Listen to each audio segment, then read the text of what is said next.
Hello বন্ধুরা, সবাই কেমন আছেন? আশা করছি সবাই খুব ভালো আছেন এবং সুস্থ আছেন। আজকে আমি ঝরঝরে শুকনো মানে আর কি সেমুই রান্না করে দেখাবো, যেটা হচ্ছে জর্দা সেমুইও অনেকে বলে থাকে। তো প্রথমে আমি একটা বড় ননস্টিকের প্যান নিয়েছি, কড়াই নিয়েছি, তার মধ্যে বেশ অনেকটাই এখানে তেল দিয়েছি। এখানে 100 গ্রাম মতো প্রায় তেল লাগে, যার যতটা আর কি সেমুই ততটাই তেল লাগবে। তারপরে দুটো এলাচ ফাটিয়ে দিয়েছি, দুটো লবঙ্গ দিয়েছি, তেজপাতা থাকলে দিতে পারি না, আমার তেজপাতা বড় বিরক্ত লাগে দিয়ে। এবার সেমইগুলোকে একদম ভালো করে গুঁড়ো গুঁড়ো করে ভেঙে নিতে হবে। তারপরে পুরো সেমইটাকে একদম ভালোভাবে চারিদিকটা মানে আর কি ভালোভাবে খেলিয়ে দিতে হবে।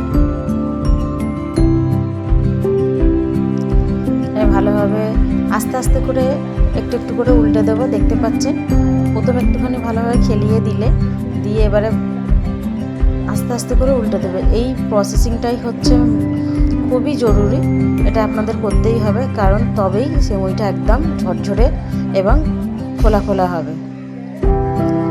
এখানে প্রায় 30-40 সেকেন্ড ছাড়াই ভালোভাবে একবার করে উল্টে দিতে হবে। সুন্দর করে উল্টে দিয়ে একটুখানি করে লাল হবে, আবার উল্টে দেবে, যাতে পুরো সেমইটা খুব সুন্দর লাল হয়। আমি একটু ভিডিওটা কেটে নিয়েছি।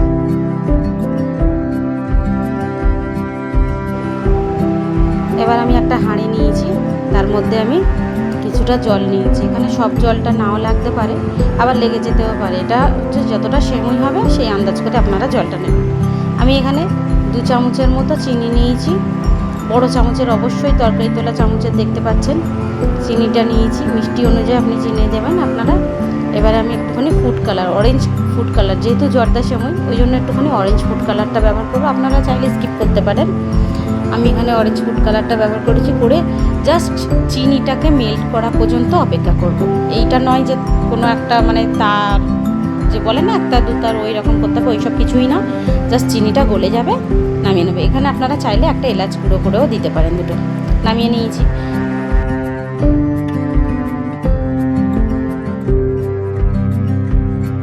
আবার আমি এখানে সেমইয়ের কড়াটা বসিয়ে দিয়েছি। এখানে চিনি সিরাপটা আমি বেশ 1 চামচ করে দেব। আপনারা একবারে দিবেন না, কারণ একবারে দিলে সেমইটা একদম নরম হয়ে যাবে। ওই জন্য যতটা প্রয়োজন অল্প অল্প করে আমি দেব, একটুখানি করে দিয়ে আবার একটু করে নেড়ে নেবো। নিয়ে এই চিনি সিরাপটা শুকিয়ে যাবে, আবার আমি দরকার হলে তবে দেবো, না হলে দেবো না। এখানে ভালোভাবে সব জায়গায় যাতে চিনি সিরাপটা লেগে যায় সেই হিসাবে ভালোভাবে নেড়ে দিতে হবে। এই প্রসেসটা আপনাদের অবশ্যই ফলো করতে হবে, তার কারণ তবেই আমার এই জিনিসটা খুব সুন্দর ঝরঝরে হবে। এই জায়গাটায় আমি বেশ 2 থেকে 4 মিনিটের মতো দমে দেবো, একদম গ্যাসটাকে সিম করে দিয়ে। এবারে আমি ঢাকাটাকে ওপেন করলাম, করে দেখতে পাচ্ছেন আপনারা যে একটুখানি নরম হয়ে গিয়েছে। নরম বলতে একদম ঠিক আছে, মানে যেটা একদম ঝুরঝুরের মতো নরম সেরকম নয়। এবার আমি কেটে রাখা বাদাম আর কিশমিশগুলো দিয়ে দেবো এখানে। আপনারা আপনাদের আন্দাজ মতো যে কোনো বাদাম কিশমিশ নিতে পারেন। এখানে সব কিছুই ড্রাই ফ্রুট চলে, আর নারকেলটা দিলে ভালো লাগে, কিন্তু আমি দিই না, কারণ নারকেল খেলে একটু গ্যাস হয় আমাদের।